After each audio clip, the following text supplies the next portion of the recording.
poner a grabar, ahí puse a grabar. Agradecerle también a todos los que estuvieron trabajando en la difusión de la charla para que hoy podamos ser una buena cantidad que comparte un rato en conjunto con Miguel y con el resto de los presentes. Agradecerle a Vera, que anda por ahí, que es nuestra candidata a secretaria general de la Juventud. Después vamos a charlar un poquito del tema del 21 de marzo y la elección interna del radicalismo, pero fue quien contactó primariamente a Miguel y quien organizó la charla que estamos teniendo hoy. Obviamente agradecerle también a Miguel por su presencia hoy acá. Y la verdad es que en la Argentina, en la ciudad de Buenos Aires, en la provincia de Buenos Aires, vivimos hace algunos años ya, 18, 19, 20 obviamente, una realidad económica bastante difícil, nos toca verla de cerca en nuestras casas, en nuestra familia, en las calles, ¿sí? Estos días que estamos por ahí intensificando mucho el contacto con vecinos, nos toca verlo de cerca. Así que nada, toda esta situación se ha agravado obviamente a raíz del brote de COVID, de la pandemia de marzo del año pasado, con un 2020 súper difícil en términos económicos, en términos sociales, en términos sanitarios. Nos tocó, digo nada. Sí, ahora de eso, pero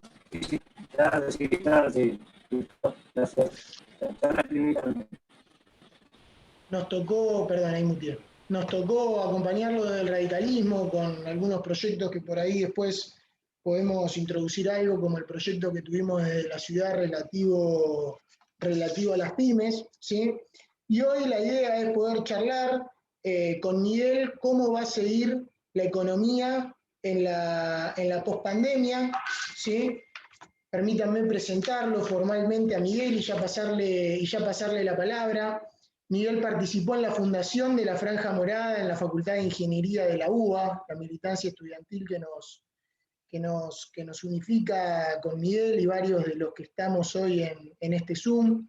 Terminó sus estudios y realizó una maestría en la Universidad de Bolonia. Es cofundador y director del Centro de Estudios para el Comercio Exterior Siglo XXI. Tiene 2 columnas semanales en la radio, Onda Latina AM1010, sobre comercio exterior siglo XXI y la columna económica semanal en el canal Metro. Y además, a nivel partidario, en el ámbito del radicalismo, Miguel es coordinador de la Comisión de Economía de la Convención Nacional de la UCR. Así que, sin más preámbulo, dando por iniciada la charla de hoy titulada La economía después de la pandemia, le dejo la palabra a nuestro invitado de hoy, Miguel Ponce, y luego de una exposición suya, abrimos una rondita de preguntas y comenzamos el intercambio. Miguel, te desmuteás vos directamente y tenés la palabra.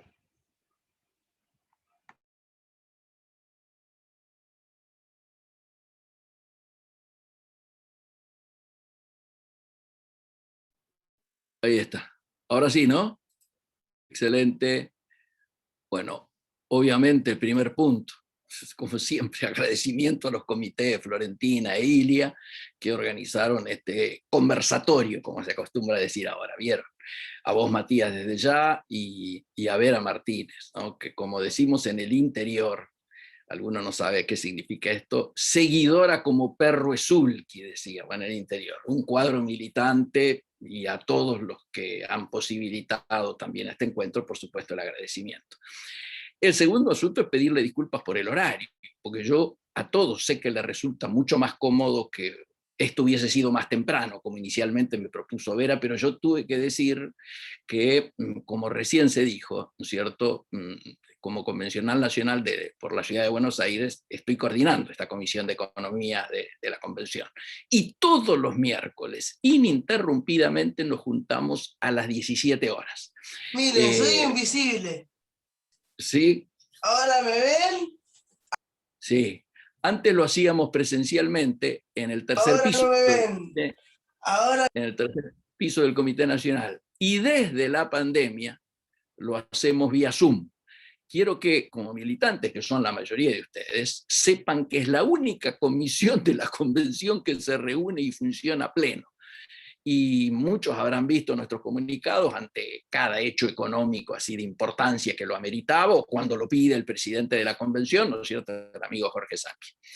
El segundo perdón que tengo que pedirles es porque estoy con un límite de horario de finalización. Yo tengo un Zoom antes de las 21:30, son las 8:30 del jueves allá en China, y tengo un Zoom de trabajo con las oficinas de Shanghái, de Hong Kong, de Beijing, de Guangzhou. Sepan ustedes que desde ese lugar, desde Guangzhou, viene el 80% de los insumos industriales que se importan desde China. Yo tengo muchos clientes pymes, sobre todo a los que asesoro, que traen sus insumos industriales. Están con problemas ahora, como ustedes ya lo saben, por los dólares. Semanalmente monitoreamos en estas reuniones el rebote de la economía y las perspectivas inmediatas, o sea, cómo viene la bocha. Ustedes saben, se los tengo que contar, que China es nuestro segundo socio comercial después de Brasil, y Argentina es el principal destino de sus inversiones en América Latina. Creo que hoy algún diario sacó los 4 o 5 proyectos que preocupan geopolíticamente, particularmente a los Estados Unidos, por esta presencia de China, algunos en lugares muy estratégicos. Bueno, pero yendo a los bifes, ¿no?, el título de la charla.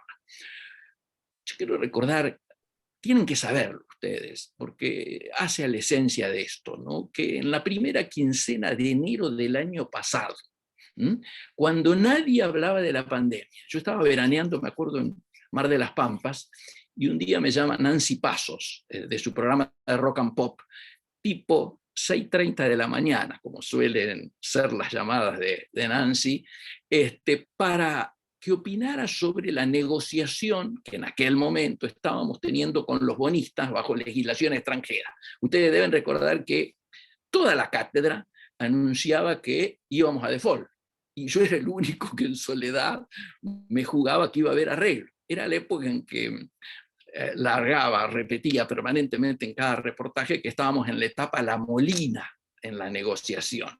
Le explico a los más jóvenes y a los que no son futboleros que La Molina era un árbitro que, ante fules dudosos o algún penal o algo que tuviera que cobrar, ampulosamente, sin cobrar obviamente, decía siga, siga, sí. Entonces desde ahí yo hice este asunto y todos lo recordamos por eso. Lo utilicé yo para graficar ese tiempo previo al arreglo final con los bonistas. Pero también en ese momento, me acuerdo, le conté a Nancy que todo este proceso podía verse afectado por el impacto del coronavirus, que ya se empezaba a sentir, el impacto económico me refiero, en China, donde habían empezado a parar en algunas regiones recién en ese momento. Y obviamente esto lo hablaba con los chinos. Por eso yo tenía la primicia. Acuérdense que en China se había originado el virus. Nancy no tenía idea de qué le hablaba. Me acuerdo como si fuera hoy. Y se mostró muy interesada. Así que yo empecé a explayarme con toda la info y el análisis. Repito, esto debe haber sido alrededor del 10 de enero del año pasado.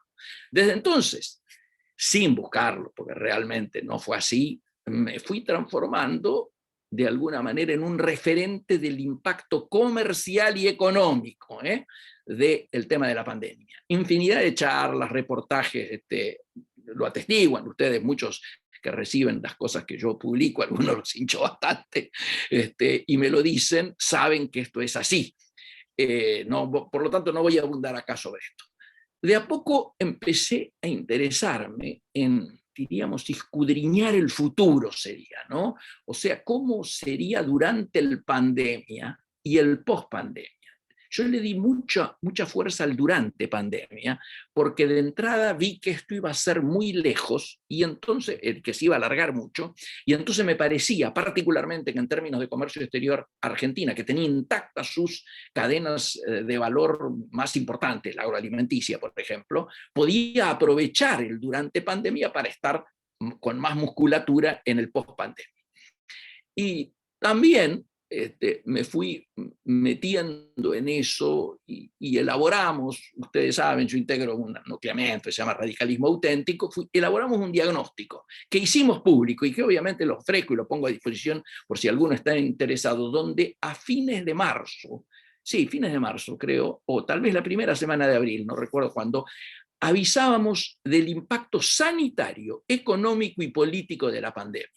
Y además dábamos recomendaciones desde nuestra mirada, diríamos, interdisciplinaria, ya que éramos muchos sectores, sobre cómo debía haberse gestionado las cuarentenas y las pandemias para minimizar los costos y yo diría optimizar su administración. Me cansé de hablar de la necesidad de cuarentenas verticales y no generales, por sectores, etcétera, etcétera. Lamentablemente no fuimos escuchados, ¿no? Desde el comienzo yo diría que fueron surgiendo infinidad de analistas y opinólogos diversos sobre lo que iba a ocurrir y sobre todo sobre su impacto. Y la pandemia pasó a ser la culpable de todo. De cara al futuro, yo diría que en función del título de nuestra charla, hubo de todo. Desde los que opinaban que en el post-pandemia nada sería igual, hasta los que decían que íbamos a volver a la normalidad anterior, sin darse cuenta que los grises existen, ¿no es cierto? Primero, lo que tenemos que ponernos de acuerdo es en el diagnóstico. El sistema capitalista ya estaba en crisis antes de la pandemia. Traigo como ejemplos Lehman Brothers, la burbuja inmobiliaria, el surgimiento de las criptomonedas, el crecimiento descomunal de la pobreza y sobre todo de la desigualdad.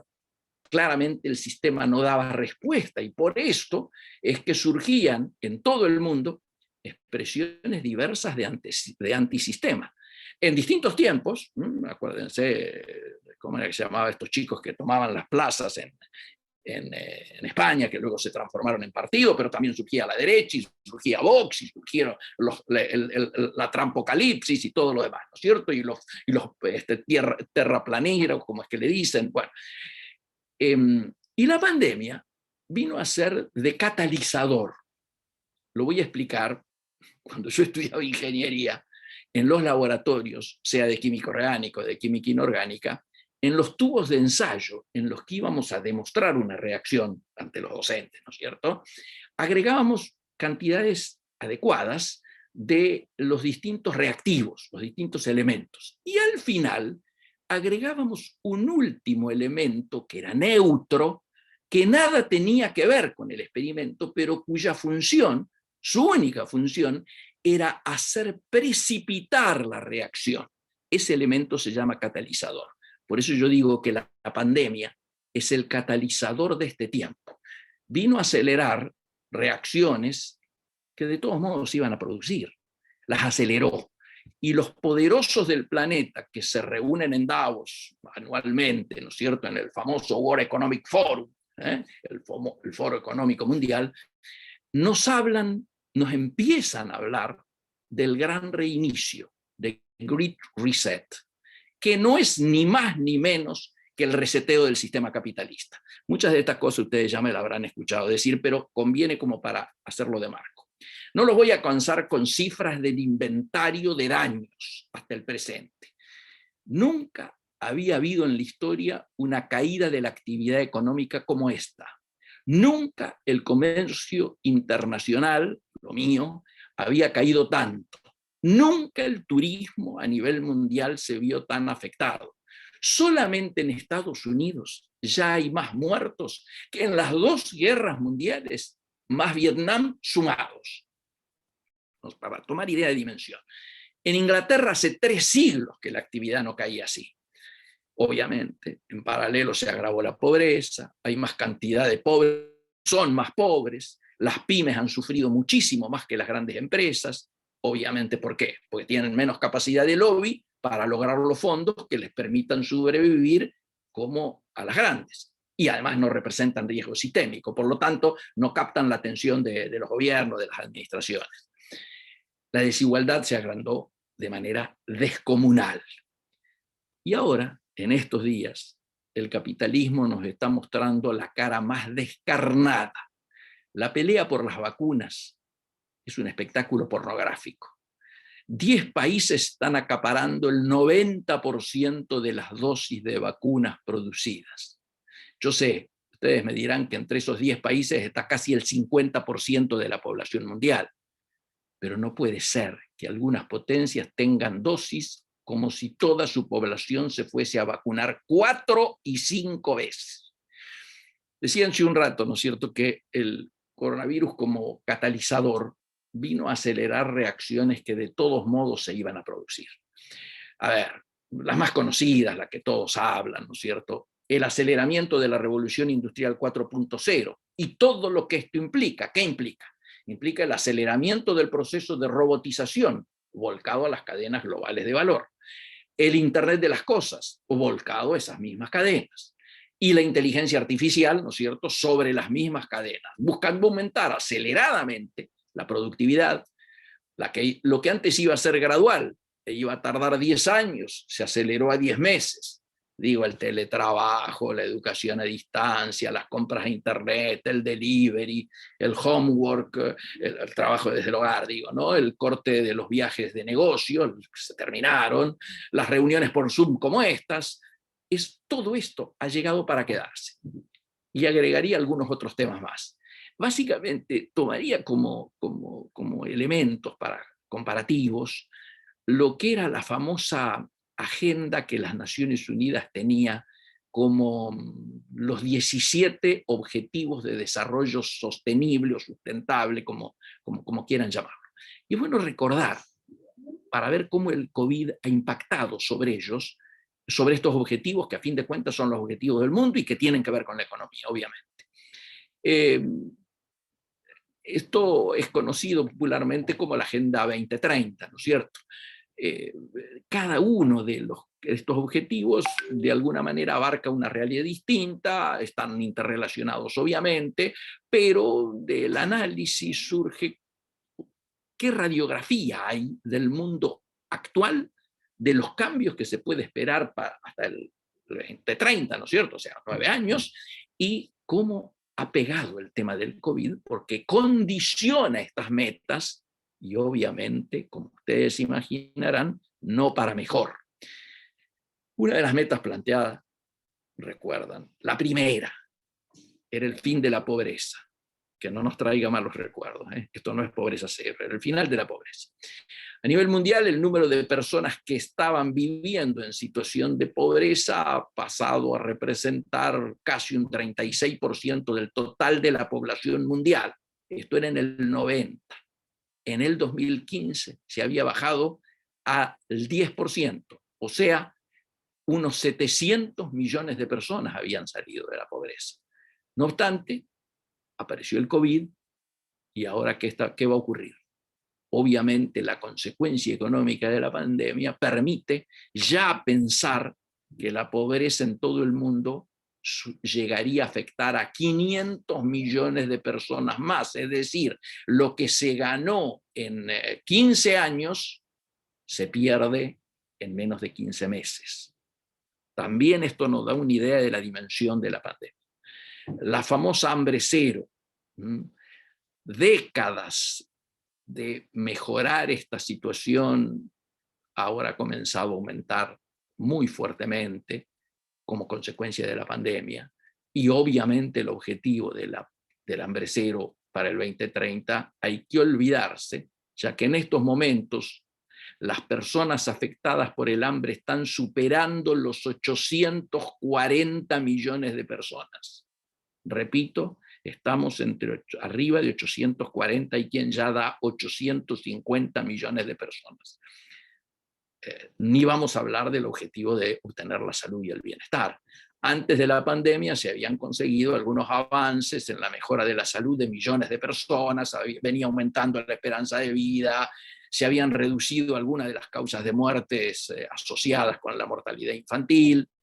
Ahora, en cambio, el COVID nos ha enseñado que las emergencias sanitarias suponen claramente un riesgo mundial y ha demostrado que la preparación es vital. tener preparados los sistemas de salud, particularmente los sistemas públicos y universales, ha pasado a ser una tremenda prioridad que ha salido a superficie con lo de la pandemia, claramente. Otro tema que sería cómico si no fuera trágico tener que hablar de ello, ¿no? Educación de calidad. Ese era el objetivo para la década, para el 2030. Se habían dado avances, sin duda, pero claro, la pandemia obligó, y en algunos casos sobreobligó, y hasta actuó a aplicar cierres temporales de escuelas que han alterado el aprendizaje de los alumnos y han puesto en peligro todos los avances que se consiguieron. El coronavirus supone un retroceso para este ascensor social clave para salir de la pobreza, que es la educación. En nuestro país, como es obvio, esto está más agravado que en el resto del mundo. Un punto clave era la igualdad de género, y aquí ha quedado demostrado de que el brote de coronavirus nos aleja de ese objetivo, ¿no es cierto?, porque ha agravado todas las desigualdades existentes para mujeres, niñas a nivel mundial, desde la salud y la economía hasta la seguridad y la protección social, lamentablemente. Un objetivo a lograr era el agua limpia y el saneamiento. El coronavirus ha puesto de manifiesto la importancia vital del saneamiento, la higiene y un acceso al agua limpia, ¿no es cierto?, para prevenir y contener las enfermedades.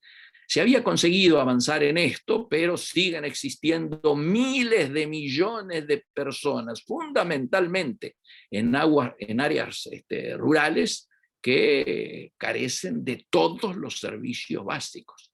Y los fondos, esto es importante de tener en cuenta, los fondos son absolutamente insuficientes para lograr este objetivo en el 2030, por lo menos hasta ahora. Yo no he visto que hayan aparecido fondos nuevos para esta situación. La energía no contaminante es el tema, y para esto sí hay mucho dinero, particularmente de las zonas económicamente más avanzadas, digo Unión Europea. Claramente el mundo está avanzando hacia energías disponibles, renovables, el acceso a la electricidad ha avanzado muchísimo, zonas pobres donde antes no llegaba. La energía renovable está logrando resultados excelentes en el sector eléctrico. Nosotros en esto tenemos sí un nicho importante. Lo importante es que al litio que tenemos en la zona norte no lo exportemos como sale, sino que le agreguemos valor y vayamos hacia las pilas y hacia el auto eléctrico, ¿no?, que está avanzando de manera, así como todo se aceleró, como yo decía hace un rato, como catalizador, la fabricación, todas las terminales ya tienen programas de reemplazo y ya hay fechas de finalización de la utilización de los motores a combustión.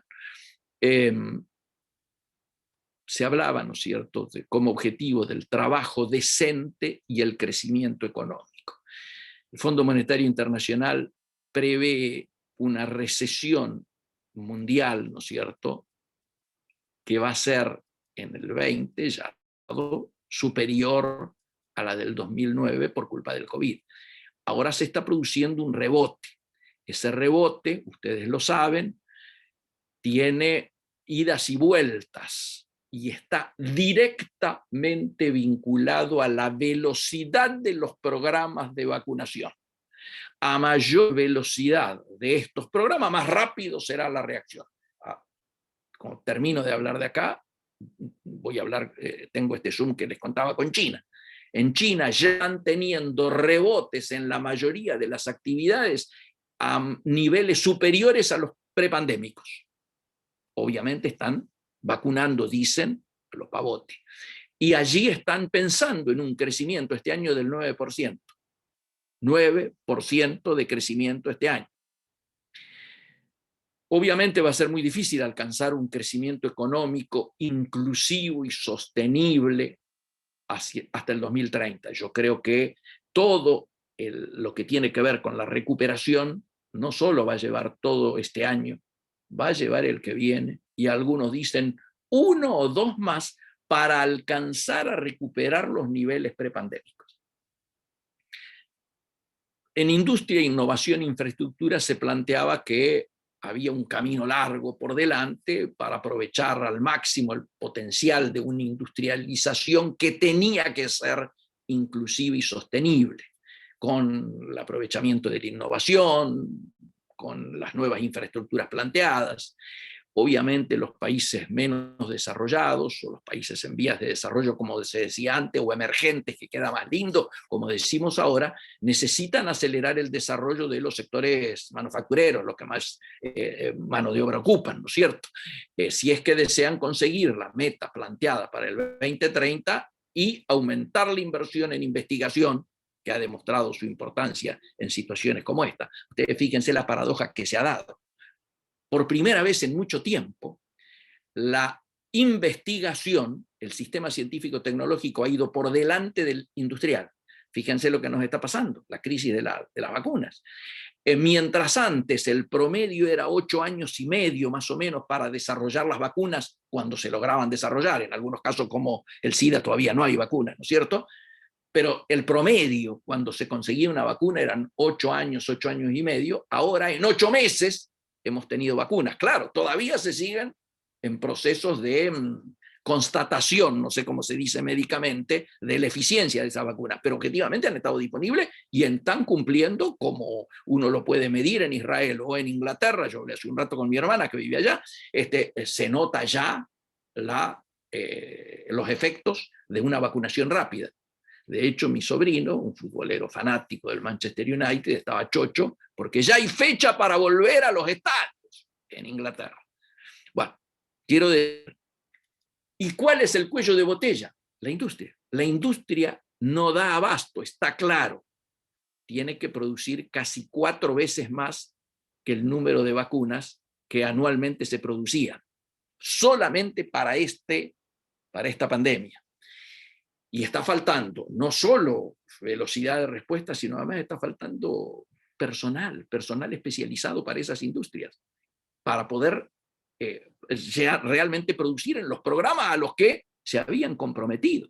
Ahora se entiende por qué algunas no querían firmar o querían que les hiciesen leyes que le garantizase que si no cumplían, ¿no es cierto?, los tiempos previstos no iban a ser sancionadas. Un tema casi que suena no sé, vuelvo a repetir, sería cómico si no fuera trágico, es el de la reducción de las desigualdades. A pesar de que existieron antes de la pandemia algunos indicios positivos hacia reducir las desigualdades en algunas dimensiones, como desigualdades de ingreso en algunos países o estatus comerciales preferentes que beneficiaran a países de bajos ingresos, la desigualdad continúa y el COVID ha sacado a luz, ha intensificado las desigualdades existentes al afectar muchísimo más a los más pobres y a las comunidades más vulnerables. Esto está claro. Por lo tanto, suena muy utópico obtener este objetivo. Se está marchando, y era un objetivo también del 2030, ir a ciudades y comunidades sostenibles. Acá viene todo un debate en relación a la urbanización y vamos a ver cambios que no pensábamos ver. Se va a viajar menos, vamos a tener todo esto, este tipo de ciudades ahora vinculadas a la producción muy cercanos, el desarrollo de los traslados vía bicicleta o motociclos, o como quieran llamarlos, o patinetas, o lo que diablo sea, esto empieza ya a cotizar. Y claro, yo creo que la realidad es que más de la mitad de la población mundial esté viviendo en ciudades, va a haber que empezar a revertir, porque en estos momentos esa cantidad está llegando al 60% casi, si no se detiene en el 2030. Yo pienso que esto va a ser, ya uno lo nota, ¿no? Ustedes no lo notan en los conocidos, muchos de ustedes, de los conocidos nuestros, están pensando en irse a vivir fuera de Buenos Aires. ¿Por qué? Porque además toda la tecnología, el teletrabajo y todo lo demás, o la enseñanza a distancia, permiten que uno se plantee claramente vivir además con este tema de estar viviendo al aire libre y que el aire libre es saludable y que los ambientes cerrados y los conglomerados de gente toda junta no es bueno, y bueno, hace de que esto sea privilegiado y sea una tendencia que avance. Y vamos a un punto en el que habría que poner mucho el acento, que es la producción y el consumo responsable. Obviamente, el progreso económico y social conseguido en el último siglo, ¿no es cierto?, ha estado acompañado de una degradación medioambiental que, lógicamente, es lo que está poniendo en peligro los mismos sistemas de los que depende nuestro desarrollo futuro y hasta, diría, nuestra supervivencia. El COVID ha ofrecido a los países la oportunidad de elaborar planes de recuperación que reviertan las tendencias preexistentes, yo diría, y que cambien los patrones de consumo y de producción. Lo hemos leído ayer o antes de ayer a Bill Gates diciendo de que tenemos que comer absolutamente distinto. Y es más, atenta contra nosotros, dice que no hay que comer más carne. No voy a entrar a juzgar, pero digo, evidentemente hay que cambiar esos patrones de consumo y producción para un futuro más sostenible. Se trata de hacer más y mejor con menos. Todo lo que es esto de economía circular tiene que ver con eso, ¿no es cierto? Y ojalá apretemos el acelerador, digo, como humanidad en esta dirección. Obviamente pasa un primer plano, la acción por el clima. El año 2020, el de la pandemia, ha sido el año más cálido en muchas regiones del mundo desde el comienzo de que se empezaron a medir series allá por los 60, con temperaturas de 1 grado y en algunos casos 1,5 grados superior a la media. El cambio climático ya es una realidad de nefastas consecuencias. Ayer empezaron a aparecer lagartijas en mi casa. Yo tengo aquí arriba una lagartija porque es un animal de la suerte, pero que empiecen a aparecer lagartijas, yo estoy viviendo en un 7º piso, está indicando claramente cómo es esto del cambio y cómo empieza a afectar la cotidianidad.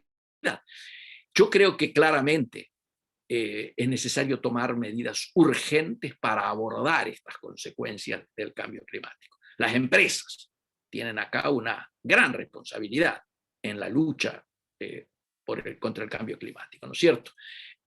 Todas ellas tienen que optar por la utilización de energías renovables. Está claro, se va camino a eso y se está avanzando muy fuertemente y es un nicho de oportunidad para la Argentina. Fundamentalmente, no estoy pensando solo en lo del litio que nombraba recién, estoy hablando de la energía solar y estoy hablando de la eólica. No puede ser que Chile esté construyendo la mayor usina eólica de todo el continente. ¿Por qué no nosotros? Vida submarina era otro de los objetivos planteados. Hay un deterioro continuo de las aguas costeras debido a la contaminación y la acidificación de los océanos, que obviamente tiene un efecto totalmente adverso sobre el funcionamiento de los ecosistemas y de la biodiversidad. Está habiendo un impacto muy perjudicial sobre las pesquerías en pequeñas escalas. Acá lo que vemos son grandes ciudades. El otro día se volvió a publicar una gran ciudad flotando ahí en el límite de nuestras aguas territoriales, que es un proceso de depredación monstruoso. Yo quiero recordarles para que esto lo cuantifiquemos. El año pasado no, el anterior, tuvimos más ingreso en dólares por exportación de productos del mar que por carne bovina. Digo, para tomar dimensión de qué estamos hablando. Y todo esto se está depredando, ¿no es cierto? Proteger los océanos debe seguir siendo una prioridad si queremos preservar la biodiversidad marina por el bien de la salud de las personas y del planeta. Y acercándonos hacia el final de los objetivos, se hablaba de la vida de los ecosistemas terrestres. Y está vinculado a lo que hablábamos recién. Para prevenir, para detener y empezar a revertir la degradación de estos ecosistemas, se había declarado hace tiempo, las Naciones Unidas, yo espero que esté Lucía, o lamento si no está, ella estuvo muy empapada con esto, me refiero a Lucía Alberti, se había hablado de la década de restauración de los ecosistemas que iba desde el 21, desde este año hasta el 2030. Era una respuesta coordinada a nivel mundial por la pérdida y degradación de los hábitats, y la idea era centrarlo en desarrollar la voluntad y la capacidad política, ¿no?, que es tan difícil de lograr, para restaurar la relación de los seres humanos con la naturaleza. Y había una pila de iniciativas que hubiera sido bueno que le hubiéramos dicho a Lucía que la contara. Y diría, finalmente, acercándonos hacia el final, algo que nos toca muy fuerte, ¿no? Uno de los lemas era paz, justicia e instituciones sólidas.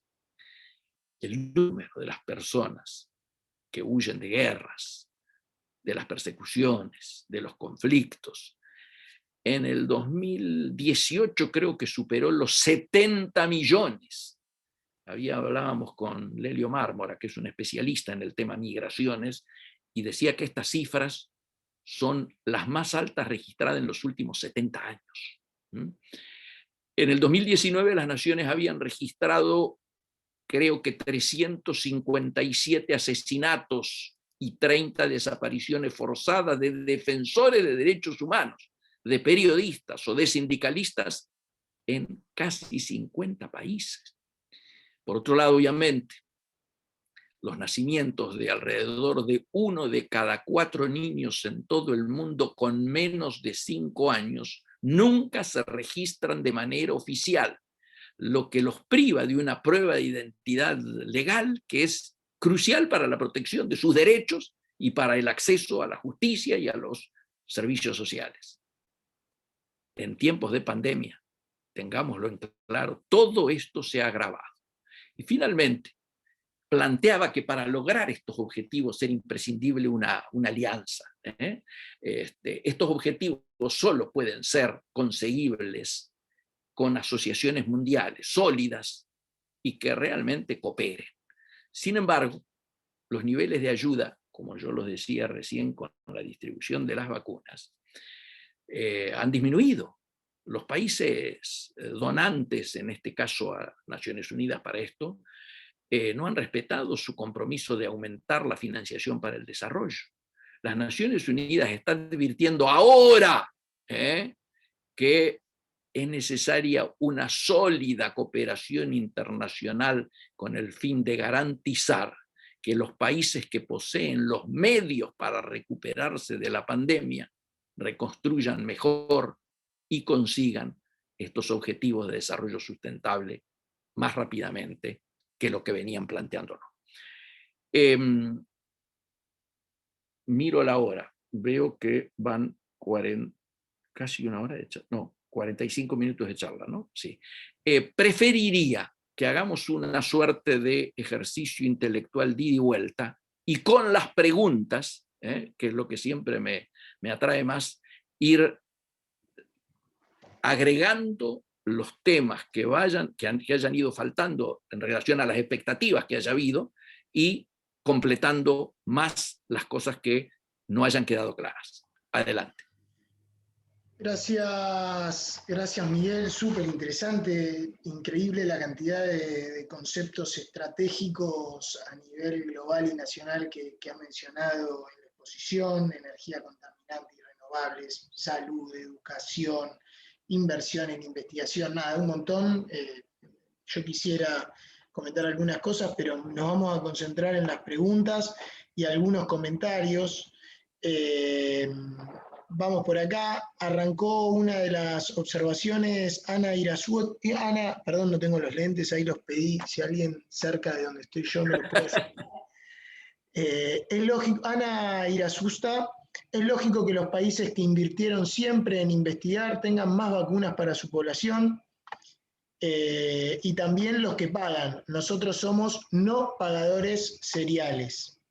Vera comentó, hay países, según Miguel comentó antes, que compran el doble de dosis de las necesarias. Canadá es 4 veces. De esto. Bueno, ahí Canadá es un ejemplo de esto, aporta Luis Skolnick, que anda por ahí. Bien, Luis. Ana Irasusta de nuevo, y los gobiernos deben no permitir que se contamine, ejemplo Hachal. Otro comentario de Luis: ¿cómo se pueden recuperar los puestos de trabajo ante este panorama asiago? Eso queda como pregunta para Miguel. Otra pregunta para Miguel es: si no se mueven con vaca muerta, ya el petróleo... Pregunta: si no se mueven con vaca muerta, ya el petróleo ya fue. Creo que ahí termina la pregunta de Ana Irasusta. Alicia comenta con respecto a la extracción de litio, ya que la carrera por no solo los automóviles, sino toda la informatización de los sistemas, ¿hay algún plan de control de la forma y cantidad de extracciones? Porque en la zona se teme la contaminación de las aguas, que de hecho son escasas. No sé si querés que siga un par más, capaz que te estoy matando. No. Muchas cosas. No. Vayamos de a uno, ¿no? Empiezo por la última. Yo estuve hablando con el gobernador de Jujuy, ¿no es cierto? Ustedes saben que nosotros tenemos, junto con Chile y con Bolivia, el mayor reservorio mundial de litio. Y estuve con él inclusive cuando firmó el convenio allá en China, que fue en el momento del lanzamiento de la Ruta de la Seda. Había viajado también el entonces presidente de la Nación. En ese momento se firmó lo del litio y la inversión china al respecto. Se supone, y esto es lo que se ha hablado con la gente que está encargada allá, hay organizaciones no gubernamentales invitadas y la Universidad Nacional de Jujuy, la UNJU, a actuar como, diríamos, auditoras del tema impacto ambiental. Por lo tanto, yo en principio estaría medianamente tranquilo con la participación de una universidad del Estado controlando técnicamente, diríamos, el tema del impacto ambiental. Obviamente, la voluntad política me parece que es que haya ese control y que haya una explotación adecuada. Había una tentación, que era la primera y la que menos, más fácil podía realizarse y tal vez menos riesgos tenía, que era la de exportar directamente las sales. Claro, esto implica cero valor agregado, implica exclusivamente y que otro haga el negocio principal. Lo importante sería, en cambio, que el proyecto, tal como me parece está terminado, se plantee con poder llegar no a la pila final, pero a un 80%, ¿no es cierto? Porque no necesariamente tenés que entregar el producto final o el auto eléctrico, pero sí podés agregar el suficiente valor para que termine siendo una inversión estratégica. Había otra pregunta vincular, que no somos pagadores. Bueno, sí, claro.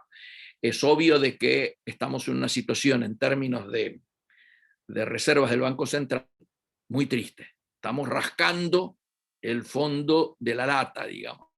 Ustedes saben que quien está de presidente allí era un ex militante radical, Miguel Pelle, que empezó la militancia junto a Juan Carlos, a mí y a tantos otros. Él integraba la Juventud Radical Revolucionaria en el Nacional Buenos Aires, en tiempos en los cuales el Centro de Estudiantes del Buenos Aires lo dirigían con la agrupación radical en ese momento, el hijo de Solari Irigoyen, Conradito, y Gustavo Grispo, otro militante radical que sigue militando. En ese momento entraron Pelle junto con Martín Urest. Y bueno, después él en el arreglo de Cobos, con ¿cómo era? Cobos, vos y yo, no me acuerdo cómo era, ahí pegó el salto y se transformó, ahí está, la concertación, y se transformó en el director de Banco Central más largo de la historia. Para que tengan idea, en la etapa anterior, cuando se produce el cambio y asume Tusenegre como presidente, el presidente anterior, Banoli, se escapó antes. Entonces él quiso la entrega a las 10 de la mañana de aquel 10 de diciembre, el Banco Central de la etapa K a la etapa de Cambiemos, fue Miguel. a las 12 se tomó un avión y asumió como presidente del Banco Provincial, del Banco de la Provincia de Tierra del Fuego. Cuando gana ahora Alberto, ocurrió exactamente la inversa. 10 de la mañana entregó el Banco de Tierra del Fuego y al mediodía asumió como presidente del Banco Central acá. Horas estuvo sin estar en un banco. Y él reconoce que está rascando el fondo. O sea, estamos muy mal. El tema con los chinos es que inicialmente los chinos pedían que las vacunas venían, pago contra culata, como decimos los que estamos en comercio exterior, es decir, no descargo el camión si no están los verdes. Finalmente hubo una flexibilización a partir del tema del swap chino. Entonces el swap chino sirve como si hubiese habido el pago de las vacunas y por eso llegó la de Sinopharm.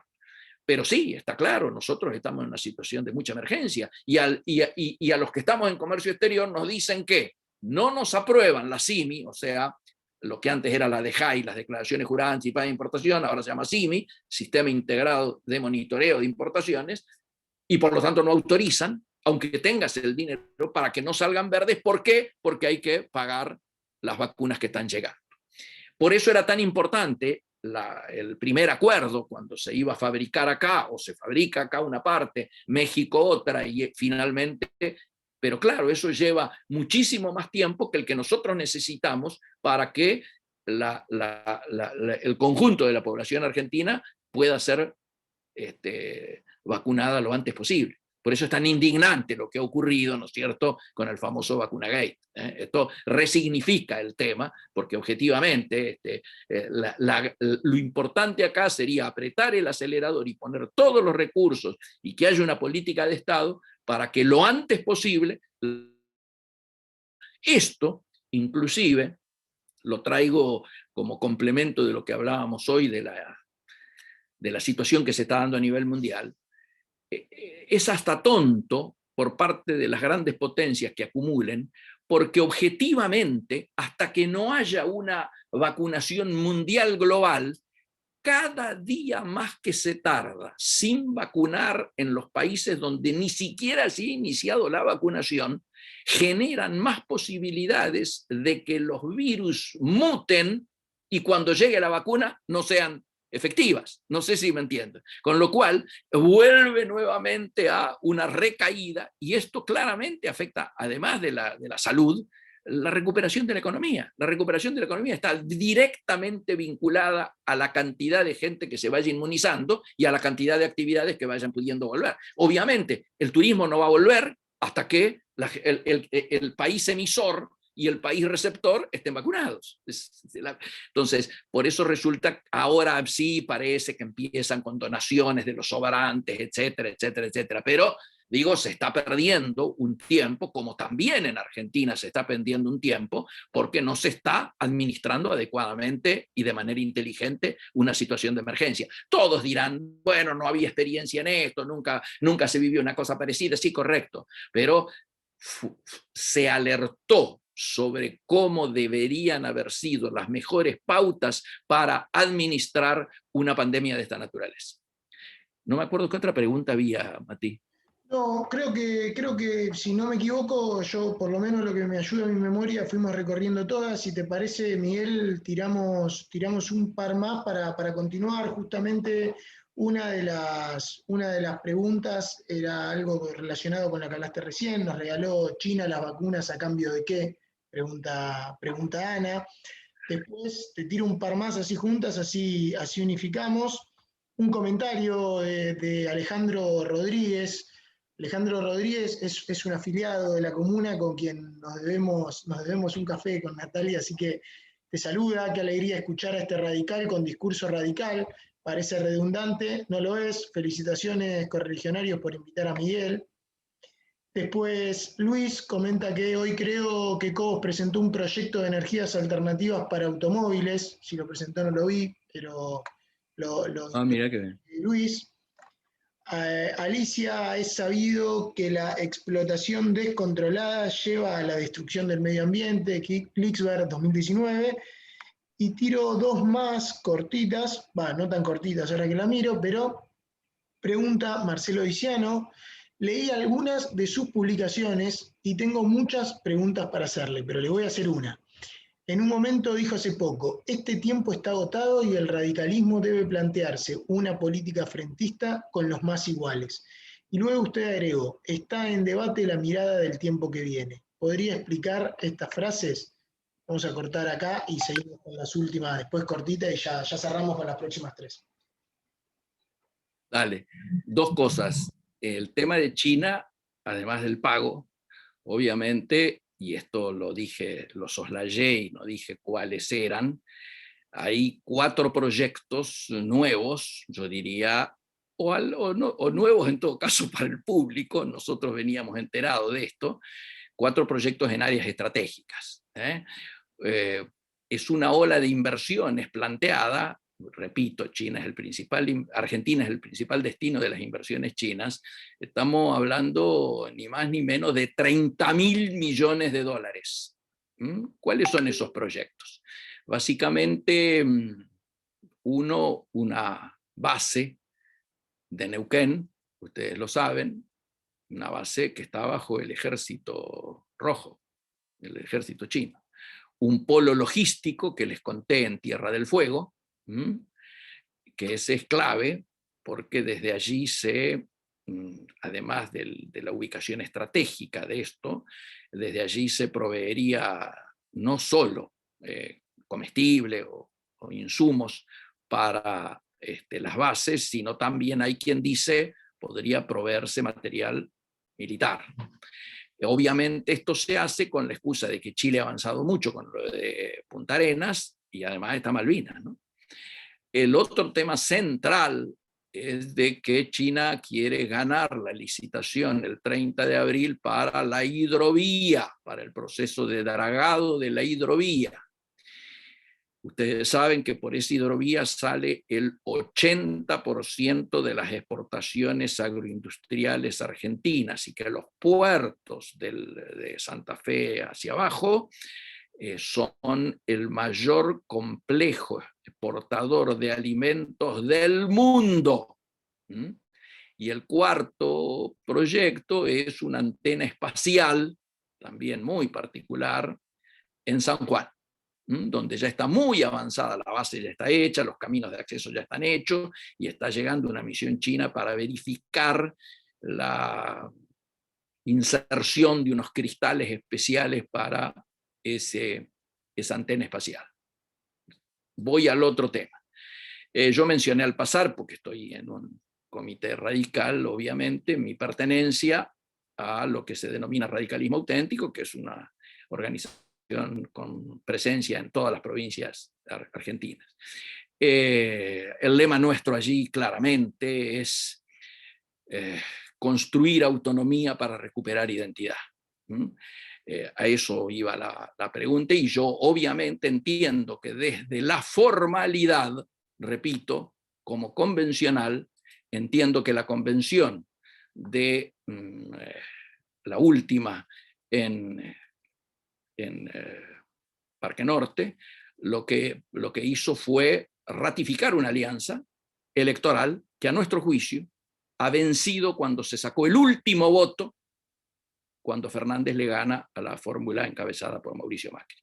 Para continuar con una alianza de esa naturaleza, o la que sea, debe reunirse la convención, y por eso en paralelo se le ha pedido al presidente del Comité Nacional, que es el que la tiene que convocar, que haya una convocatoria lo antes posible a la Convención Nacional para discutir la estrategia electoral nacional de la Unión Cívica Radical.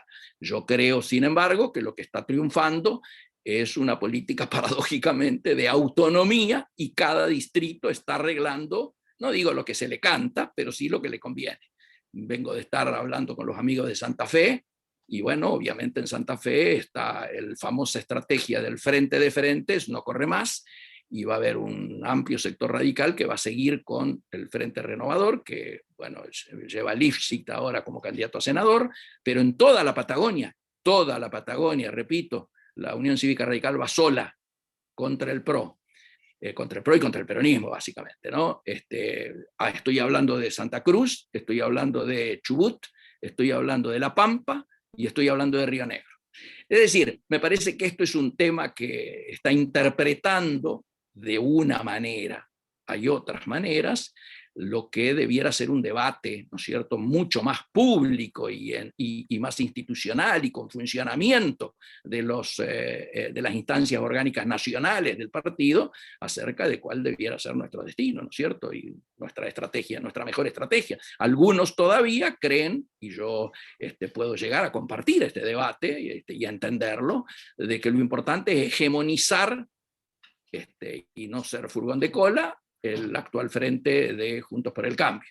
Otros dicen hay que ampliarlo, hegemonizarlo y ampliarlo. Bueno, son distintos debates que yo creo que hay que dar.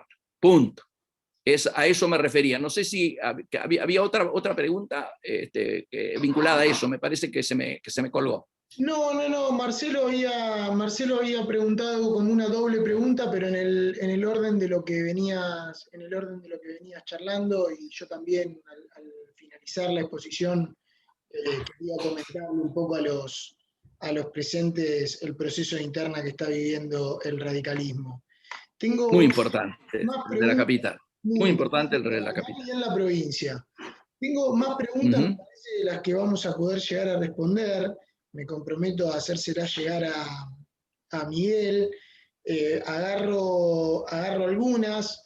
Una de Darío, si la pandemia fue una ventaja para poder arreglar con el FMI. Después te tiro dos cortitas así. No. Con el FMI estamos en el peor de los momentos. Con el FMI estamos en el peor. A partir del discurso de antes de ayer del presidente, estamos en el peor de los momentos. No va a haber acuerdo antes de las elecciones y yo ya estoy empezando a poner en duda que haya acuerdo después de las elecciones. Piensen ustedes lo siguiente, nosotros tenemos que pagar 2.300 millones de dólares en 30 de mayo, que se puede extender al 30 de julio. Esto es con el Club de París. ¿Quién es la principal responsable hoy de ese estamento en Europa? Madame Lagarde. Madame Lagarde estaba a cargo del Fondo Monetario Internacional cuando se produce el proceso denunciado por el presidente. El presidente entonces denuncia, afecta el tema con el fondo, en el fondo están recalientes con lo dicho, porque ellos ya han hecho una investigación y están haciendo la investigación y auditoría de práctica cuando se producen los stand-by, y el más perjudicado en todo esto ha sido Guzmán. Obviamente, si vos, ¿qué le dice el fondo? Como obviamente no se quiere pagar nada durante este gobierno, se quiere patear para adelante y ganar tiempo, el fondo dice perfecto, pero para esto necesitamos un programa plurianual, o sea, de varios años, y que trascienda al actual gobierno y se extienda a los que vienen. Para eso necesitamos un acuerdo con la oposición. Ahora, ¿con qué cara le vas a ir a pedir, acordar a la oposición un tema para negociar con el Fondo Monetario Internacional si te están denunciando antes por haber tenido una vinculación de esta naturaleza en la utilización de los fondos del propio fondo? Es una cosa de loco. Segundo asunto. Además de que hay temas que no son judiciables, digo, ni ese, ni el del dólar futuro, y algunos dicen alguna otra cosa más, que no son judiciables, son decisiones de Estado. Paradójicamente, si se le hiciese caso a la denuncia del presidente, el primero en ser denunciado tendría que ser Guzmán. Fíjense ustedes, en un año, en el año 2020, el país se endeudó más que en cualquiera de los años de gobierno de la Alianza, en cantidad. Se vendieron una cantidad de bonos para frenar el contado con liqui a tasas del 16% en dólares.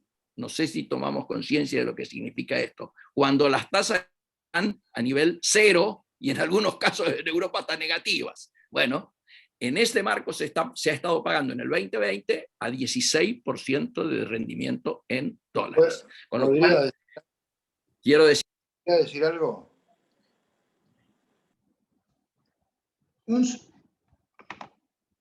Un segundo, aguardame un segundo que ahí termina Miguel y te doy la palabra, ¿puede ser? Puede ser, puede ser. Gracias. Por lo tanto, me parece importante tener en claro este tema y tomar conciencia de que va a haber una nueva etapa a la Molina. O sea, el siga hasta el nuevo arreglo puede extenderse mucho más que este año, lo cual obviamente el principal perjudicado en esto es la empresa privada. Se queda sin financiamiento. Ni hablemos de las inversiones, pero la empresa privada se queda sin financiamiento. En el comercio exterior no puede haber financiamiento y el riesgo país ya hoy lo demostró, está casi acercándose a los 1.600. Hemos pasado de abajo de 1.500 a casi 1.600. Y los papeles argentinos todos se siguen cayendo y por lo tanto nuestros activos, los papeles representan el valor de nuestras empresas, nuestros activos se han depreciado en 24, 48 años. Le damos... Un error tremendo. Algunos dicen error, ¿no? Le damos, Miguel, la palabra al correligionario, no tiene nombre, dice iPhone, pero... No, yo soy Hugo Villa. iPhone. Hugo. Hola. Hugo Villa, desde Mar del Plata. Desde Mar del Plata, me comentaron que estabas afuera. Desde Mar del Plata, sí, Víctor Hugo te habrá dicho. Me dijo A vos no te va tan mal gordito, como hubiera dicho Raúl. A vos no te va tan mal gordito. Yo estoy jubilado y tengo 76 años. Y algo de economía entiendo. Muy bien. Diga, Hugo, Por diga. todo lo que estabas diciendo, te voy a explicar algo. Es decir, te voy a decir algo, cuál es mi parecer con todo lo que hemos vivido los radicales a través de la historia de la Argentina. Lamentablemente, este país, lamentablemente, y lo digo con mucho dolor, a esta altura de mi partido, este país es inviable. Y lo están diciendo mucha gente. Lo están diciendo economistas, no solo economistas del país, sino economistas del exterior. Con lo cual yo estoy en contacto con algunos de ellos y te puedo asegurar que todos me dicen lo mismo. Acá, si la Unión Cívica Radical, el PRO, que son los partidos que tienen mayor posibilidad hoy, después de todas las mentiras y todas las barbaridades que está diciendo este presidente que Dios nos entregó, si no toman las riendas económicas y financieras del país, este país no tiene arreglo. Lamentablemente Macri no escuchó a varias de las personas que estaban a su alrededor que sabían de economía. Puedo nominarlas sin ningún problema. Uno fue Pratgay, el otro fue Frigerio, el otro, bueno, a todos, a un hincha de Racing como yo, que el otro día habló por televisión, y que Melconian, en fin, todos los economistas que tuvo alrededor Macri no los escuchó. Al único que escuchó, lamentablemente, fue a Peña, y eso fue lo que denostó al resto de la gente.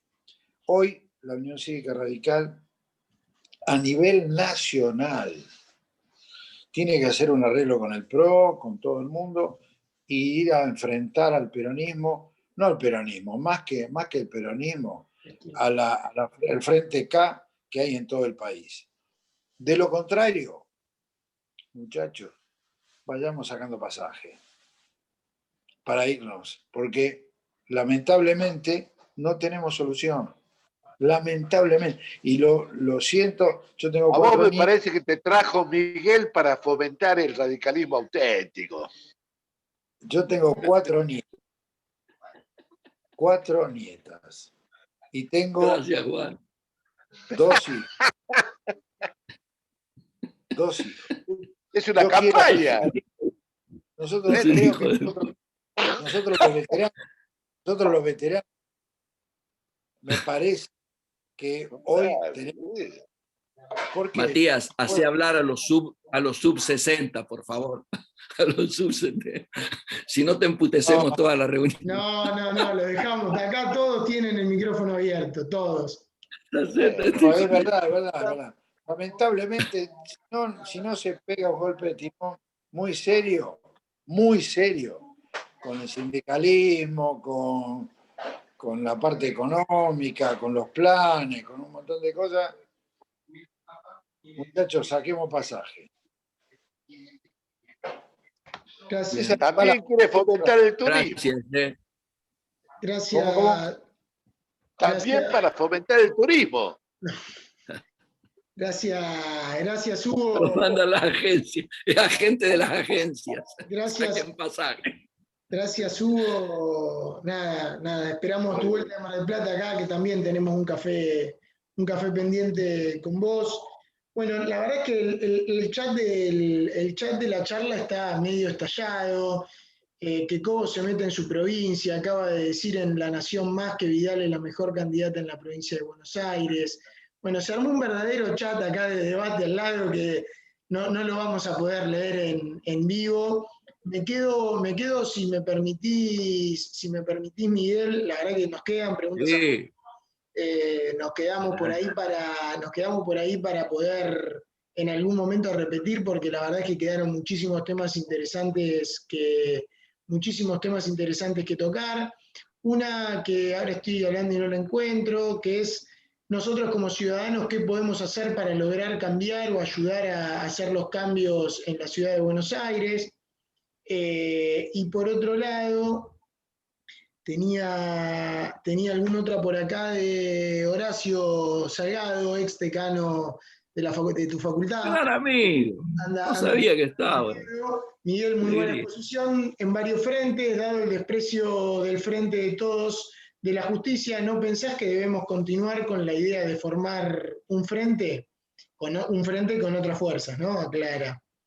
Y nos queda, bueno, cerramos si te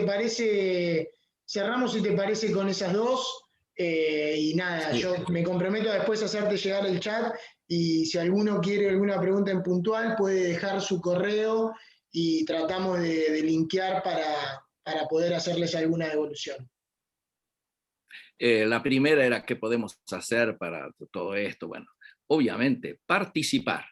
Ya ustedes están participando en locales, fortaleciendo los organismos vitales de la democracia, que deben seguir siendo los partidos políticos, cuando muchos entienden que los partidos se han agotado, que hoy hemos pasado a la democracia de candidatos, etcétera y demás. Yo creo que hay que fortalecer los partidos políticos, darle organicidad, por eso los pedidos que hacemos de que funcionen, ¿no es cierto?, los partidos a pleno, y me parece que decir esto en estos momentos que se está jugando una instancia importante en la ciudad de Buenos Aires, es más válido que en otro momento. Así que el tema, participar y fortalecer los organismos de la democracia. Y el segundo, desde ya, yo estoy absolutamente de acuerdo que hay que intentar generar los frentes más amplios posibles. De hecho, en algunos lugares estamos apuntalando frentes. Lo que pasa es que yo prefiero los frentes con los más parecidos, no con los más distintos. Esta tal vez sea una diferencia que anda dando vuelta por acá. Yo reconozco que tengo una formación donde nos unía, la unidad se daba en la lucha, y vos luchabas codo a codo con los más parecidos, no contra los que enfrentabas, era muy difícil, pero sí entiendo que hay que dialogar con todo el mundo. Yo por eso estoy tan insatisfecho, luego de haber reclamado muchísimo tiempo que hubiese un consejo político, económico y social, que salga un consejo económico y social. Un consejo económico y social donde escuchamos dos hermosos discursos antigrieta, el de Belis y el del propio presidente, y sin embargo se estaba contradiciendo con lo que estaba ocurriendo fácticamente allí. No estaba la oposición y no estaba la política, claramente. No estaban sectores pymes que deberían haber estado, no estaban las economías regionales, es decir, había un discurso, un relato y una realidad. Y finalmente, para terminar y que se comprenda, este año se cumplen 40 años de dos hechos que están emparentados: la muerte de Ricardo Balbín y su último legado, que fue la multipartidaria.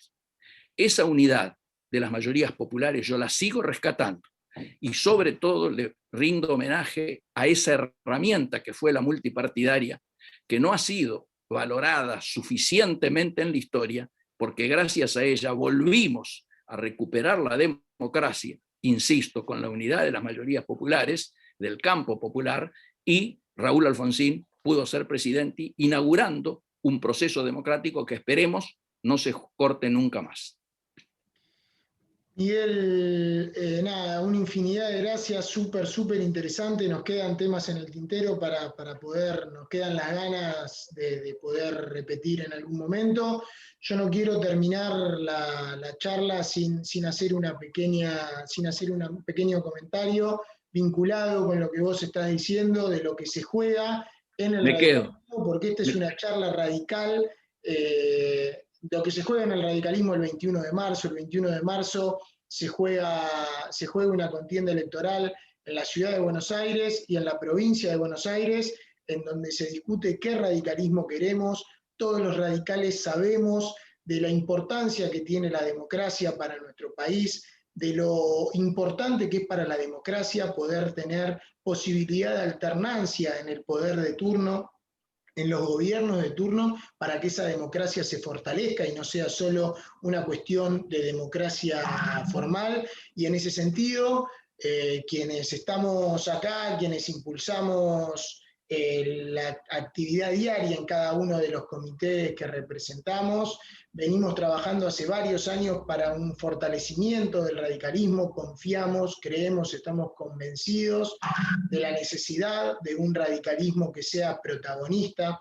La verdad es que a los generacionales míos nos tocó vivir muchas pálidas del radicalismo posteriores a la crisis del 2001. Arrancamos un proyecto con Martín Lustó en la ciudad en el año 2013, y en la foto del radicalismo era prácticamente 0 senadores, 0 diputados, 0 legisladores, una representación absolutamente testimonial, no solo en los espacios institucionales, sino en la discusión política de la ciudad. Y hoy, 6, 7, 8 años más tarde de eso, nos encontramos con un radicalismo que tiene peso específico adentro de la ciudad, no solo electoral, sino en gestión, en política, en discursiva, en agenda. Un radicalismo de la ciudad que tiene un senador nacional, 6 diputados nacionales, 10 legisladores, ¿sí? Que tiene presencia en todos los comités comunales, en todas las juntas comunales, que tiene 3 presidentes de comuna en la ciudad de Buenos Aires. Y ese radicalismo que se vino fortaleciendo en los últimos años, nosotros creemos que es momento que a nivel nacional empiece a tener ganas de liderar una alianza política, un espacio político que de verdad pueda garantizar esa alternancia de la que yo hablaba al principio. Nos parece que el radicalismo en la Argentina se quedó incompleto en su participación en Juntos por el Cambio, en Cambiemos, aceptando una cuestión más testimonial, y que ahora es momento de que el radicalismo dé la discusión y tenga la voluntad de liderar un espacio político, como vos decís, tratando de juntar posturas con los más iguales, ¿sí? Tratando de hacer ese espacio, dialogando con todos para tratar de hacerlo lo más largo posible. En la Comuna 15 nosotros tenemos, de la que formamos parte la mayoría de los que estamos acá y los que organizamos la charla, tenemos el 21 de marzo la elección con 3 listas. Una representa, como en casi toda la ciudad, el proyecto del Tano Angelici, otra un poco más vinculada al espacio de Ricardo. Nosotros la verdad es que tenemos una diferencia respecto de qué radicalismo queremos. No vimos que con ese espacio político en la conducción de la ciudad el radicalismo haya tenido voluntad de poder crecer y ser protagonista de nuevo después de la crisis del 2001, y confiamos en que nuestra alternativa, la alternativa que plantea todo lo que vengo diciendo hace un rato, es la mejor. Así que a todos los que estén habilitados para votar en esta comuna o en la otra, ahí los chicos van a poner, casi todos lo tienen, pero van a poner en el chat los teléfonos del local, el mail del local. Todos los que conozcan afiliados, que quieran ver el padrón con nosotros, es súper importante para nosotros la participación de la mayor cantidad de gente posible en ese proceso electoral, en la ciudad, en la provincia. Son batallas clave y los esperamos. A todos les va a llegar la boletita que tenía acá a mano para que nos acompañen el 21, así que nada, es 21 de marzo, se vota en 2 colegios de la comuna, uno en Giribone y Chorroarín, y otro en Corrientes al 5300. Así que nada, los esperamos a todos, quedamos absolutamente en contacto. Y bueno, quedamos ya casi comprometidos, seguramente con posterioridad al 21, de una nueva charla, Miguel, súper interesante, en serio. Gracias. Muchísimas gracias. A disposición siempre, en serio, a disposición. Muchísimas gracias, Miguel. Igualmente. No encuentro desmuteado Igualmente, todo bro. para un aplauso, así que los que puedan, nos desmuteamos y cerramos la charla con un aplauso para todos, para Miguel y para todos.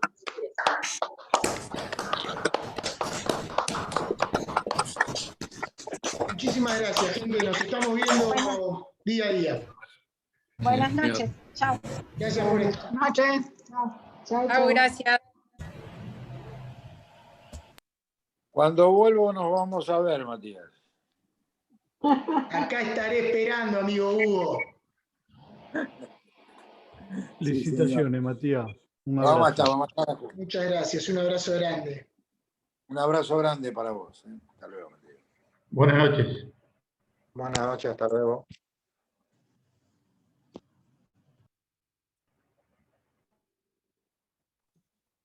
Ay, mi Diosito.